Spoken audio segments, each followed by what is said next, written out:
Gipahigayon sa Department of Agriculture, Regional Field Office 11, pinaagi sa High Value Commercial Crops Development Program ang 11 Onion Harvest Festival sa munisipalidad sa Banay-Banay, Davao Oriental. Kauban ang National Irrigation Administration, Bureau of Plant Industry ug private seed companies. Ang Harvest Festival gihimo sa kapin 1/4 hektaryang umahan nga gipanag-iyahan sa usa ka Ulandumante sa Barangay Poblasyon, Banay-Banay. Dinupat ka variety sa mga sibuyas ang gipaila nga gilangkuban sa Red Dragon, Red Pinoy, Red Onion ug ang Super Pinoy.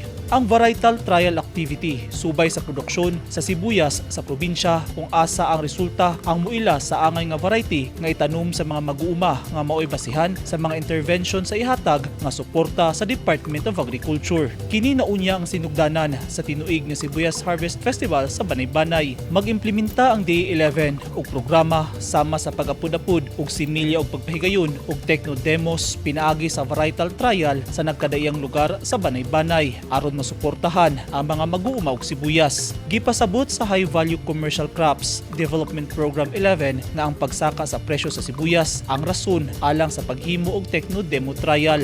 Aktibong nagpasiugda ug nagapangita sa daghang mga lugar sa Davao Region ang High Value Commercial Crops Development Program Team sa mga interesado nga magtanom aron mulapad ang lugar nga tamnanan og sibuyas Bombay. Nagpasalamat si Mayor Limuel Ayan Larcia sa padayong suporta sa DA11 ug pinaagi sa mga intervention. Madasig ang mga onion growers tungod kay ang produksyon ini nakita ang usa ka pamaagi sa paglambo sa mga mag-uuma. Lakip sa mitambong sa aktibidad ang mga representante gikan sa provincial ug local government units, BPI representatives, Integrated Multi-Venture of Barangay Cacao Consumers Cooperative, Katipunan Small Coconut Farmers MPC ug Marifil Farmers MPC. Makatabang usab ang programa aron dili na moangkat og sibuyas Bombay sa laing lugar ug aron dili mapanagana ang mga tao sa presyo sa sibuyas Bombay nga mumahal inig munihit ang supply.